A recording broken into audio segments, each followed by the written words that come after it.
Yo guys, what is going on, and welcome back to another episode of the Realistic CM. It's episode number 64, and today we are returning with, as you see on the right hand side, the FA Cup final, the season finale today, as we face Manchester United at Wembley, going in search of our second piece of silverware of the season to go alongside the Carabao Cup we won back in March. And let's hope it's a bit of a better game than that one, where I actually had to scrap my live commentary, because whilst we won 2-0, there was very little to report, but hopefully, of course, the same outcome, and a domestic double. Just before we do dive into the game, we see our Estonian goalkeeper, who has a bug in this game, just won't leave until he's out of contract, is going to leave come the end of the season, and also 3 players want to terminate their contracts in the youth team right now. You've got Nicholas Wills, who actually, he's definitely getting a pro deal, and we'll check his potential before the end of the episode. I think it was Nunes that wanted a pro deal as well. He looks really good too. He's just a Cesc Fabregas, new-gen / regen maybe. And who was the other one that wanted a pro deal? Wills, Serge C.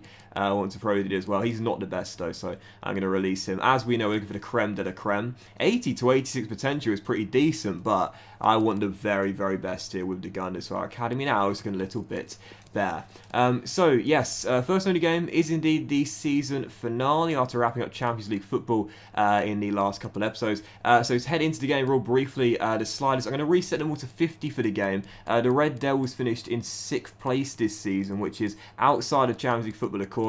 Will most likely give Europa League football for next season. In fact, I think it definitely does now. But I'm going to reset all the sliders to 50 for this one. That should make quite an even game, quite a balanced game. And yeah, I'd say we're favourites. I'd say we're favourites.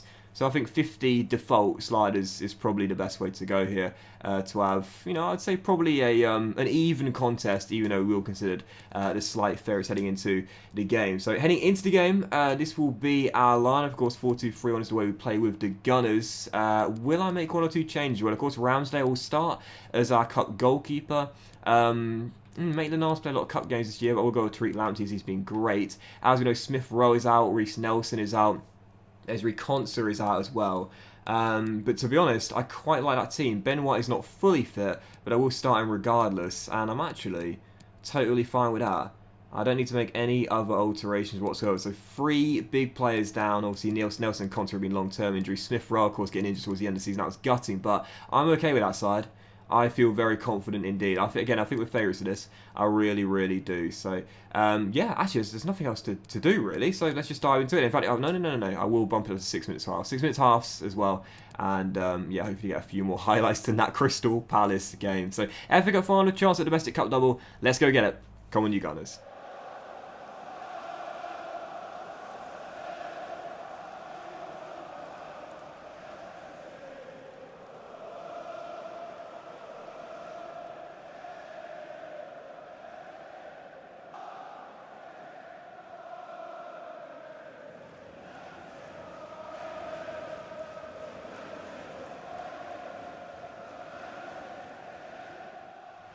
Definitely do put us as favourites for this game, no doubt about it. But again, I do think it'll be quite an even one. I can't see us coasting to victory here. And as you know, my arch nemesis on FIFA, Bruno Fernandes, is playmaking for Manchester United in this game as well. So I think it will be quite an even contest. But get off to a good start, and that'll be superb. Just like we did against Crystal Palace, looking for early chances and looking for early goals. Martinelli down left, Suarez the dummy runner as Tierney comes on the overlap. Martinelli hold. There we go. There we go. Oh. Got too far under that, but that's what I wanted. Early chance. Go on, Bukayo. Win that, son. Win that. Yes, Bukayo. Saka's had a great season for us this year.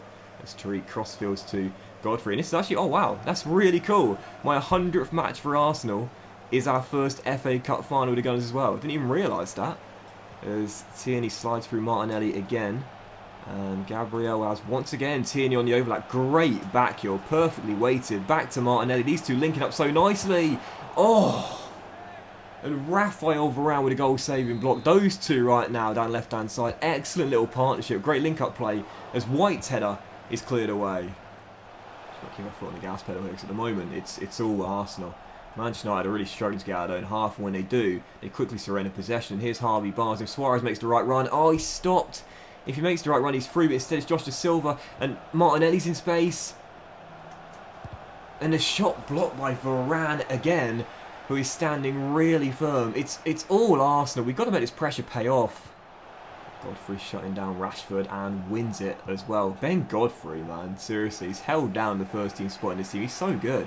I'm surprised his rating hasn't grown more. He's 84 overall. I think it should be higher as De Silva finds Suarez. And at the moment, we're getting a lot of joy on this left-hand side as Tierney finds Martinelli. And there is the Colombian. Oh, great save. I'll take it.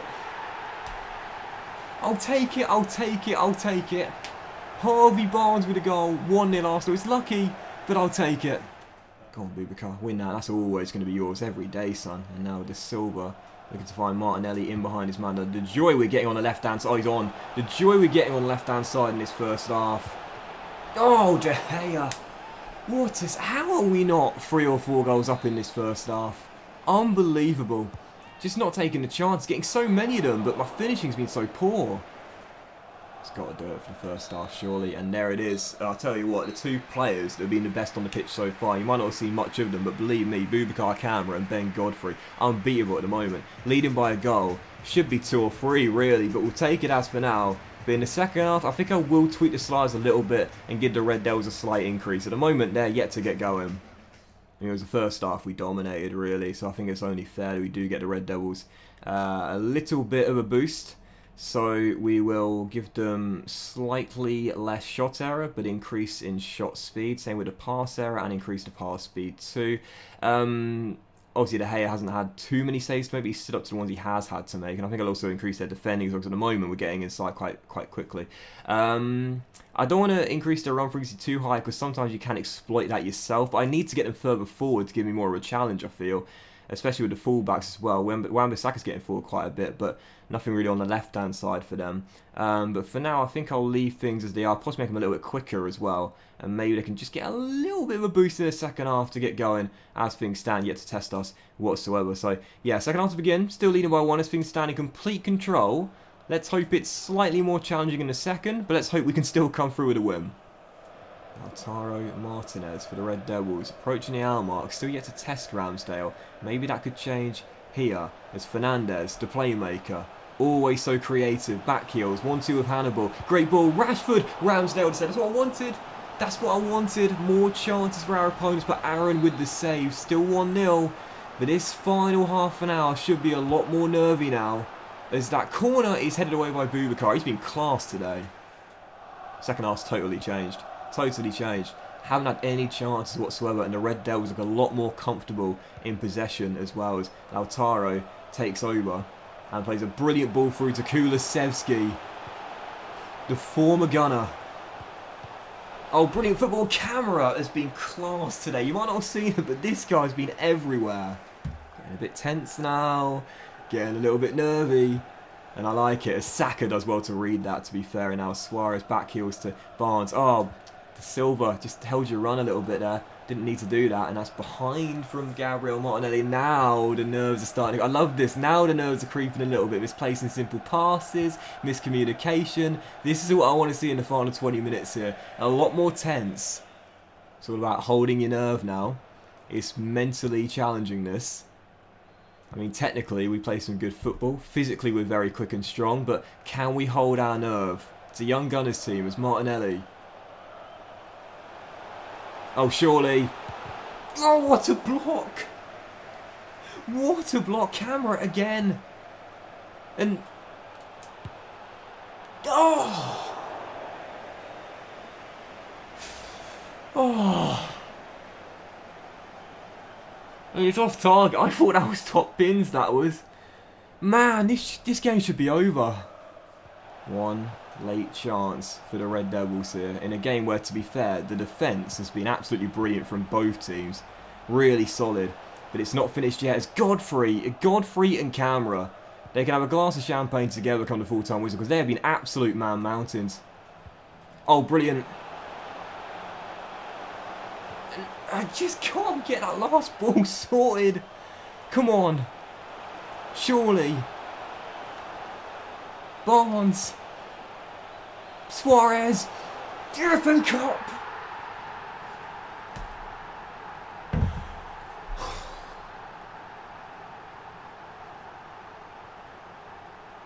Brilliant.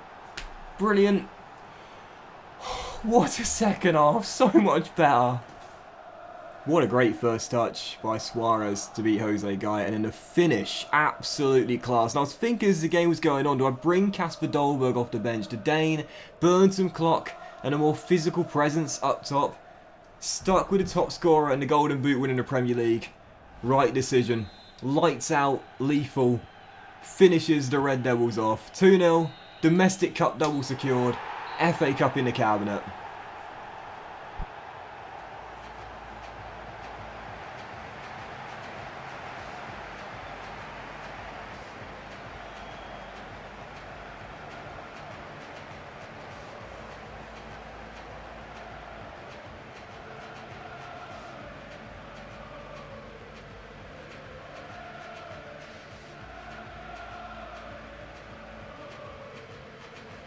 If I could go back in time, I would have made those slider adjustments pre-game as opposed to at half-time, because whilst Red Devils only had one shot in the second half, they were coming forward a lot more and putting us under pressure. When they did get a shot away, Ramsdale needed to be at its best, and we created a lot less chances in the second half. What you would have seen is that in the first half, that's where most of our chances came from. The second, I'd say it was quite an even second half, we probably still had the slight advantage in the end. So 2-0 the final score, and definitely deserved. And again, whilst we got the goals on the other end, Martinelli was class, deserved at least a goal really. Of course, the goal scorer Luis Suarez, and also of course in the first half Harvey Barnes, who was exceptional as well. The best two players on the pitch, no doubt about it. Camara, who was just everywhere in this game, man. Seriously, I'm surprised it doesn't show up as much in the stats. But also Ben Godfrey, absolute brick wall those two today.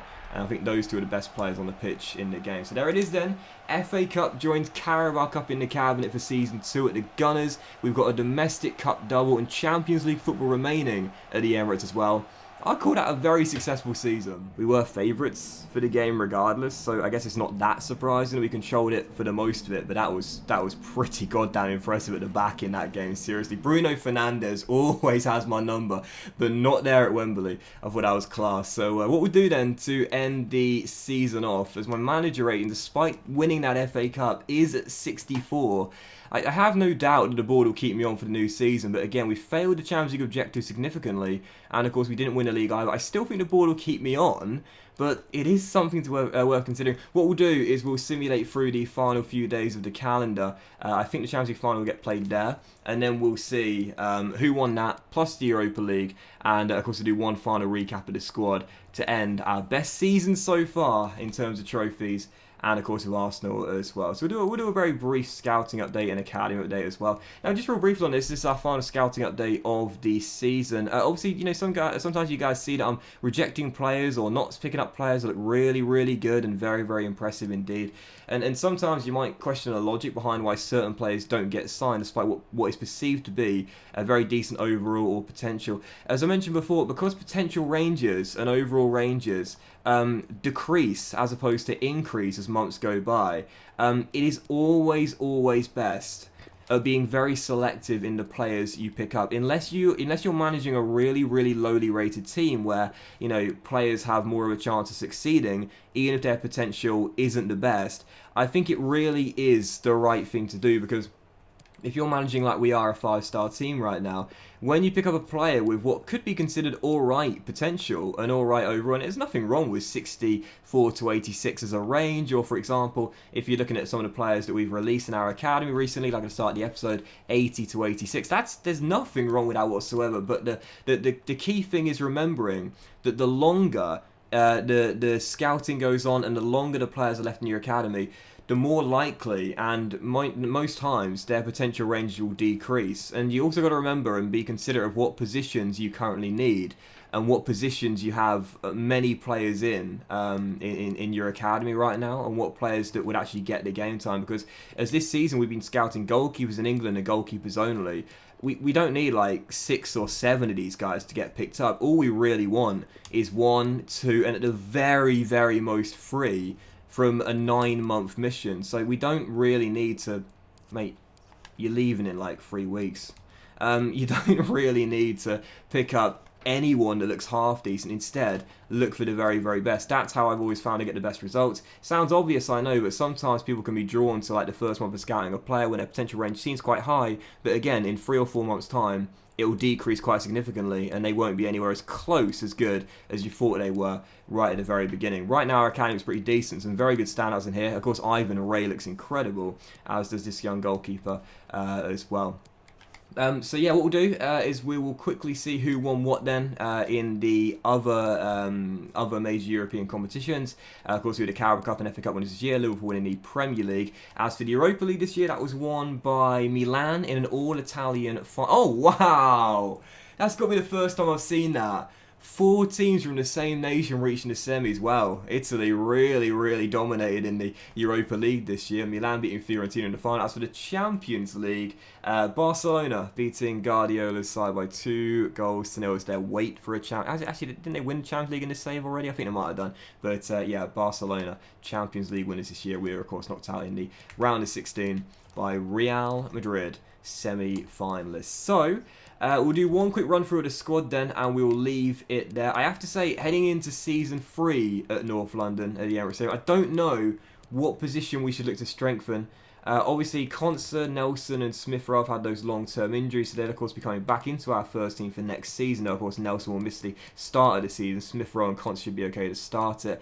I like the team as it is. I really don't think we need anyone noteworthy. I mean, Suarez won the Golden Boot. You could possibly say, if you're being a bit critical, maybe based on the overall alone, which I don't think is the best way to judge how good a player is, you know, even though it should be. You know, maybe a new holding midfielder alongside Camera, or box to box, really, because that's what De Silva does. And Guendouzi and Marino are still very decent on the pitch. I don't really know, to be honest. Maybe, possibly, a star goalkeeper. Are you thinking what I'm thinking? Euro 2020/21, player of the tournament. Are you thinking what I'm thinking, guys? Maybe, I don't know. I guess we'll have to think about it. But either, I don't know. We'll think about it in the summer. I don't really know where we need to improve the team, because again, I think we were fantastic this year. We got a lot of young talent. It is a young team regardless. And the depth had been greatly improved this year as well. We really improved the depth with the signings we made in the summer. That's why, again, the likes of Harvey Barnes and, again, Konsa and White both coming in were really, really crucial this season, playing in the Champions League, playing in Europe once again, and also trying to compete on 4 different fronts as we were for a large part of the season. Yes, we came up short in our pursuit of the Premier League title the board wanted. Yes, in the Champions League last 16 exits, quite disappointing. But again, obviously Real Madrid, no shame in getting knocked out with the Galacticos. But again, oh, Lalong is developing nicely. I love that hair. But again, this team is really, really good. There are some really standout players. Maybe in the summer, instead of this season where the emphasis was on depth, maybe instead we look for 1, or possibly, depending on if we sell some players, 2 global superstars. That might be the way forward for the next season to make us more competitive in the title race and also in Europe as well. But that will end today's episode and the season finale of the Realistic CM, guys. So a big thank you for watching. If you enjoyed it, and if you have, then please do drop a like. Much love to you all. Have a fantastic day, and I will see you for the next episode of the Realistic CM, where we will, of course, begin the new season, our 3rd season at the Emirates Stadium. Very much looking forward to it, as next year we'll definitely be going for the Premier League title and maybe a CL final place too. Have a great day, guys. Much love, and I will see you for the next episode of the Realistic CM, the brand new season, very soon.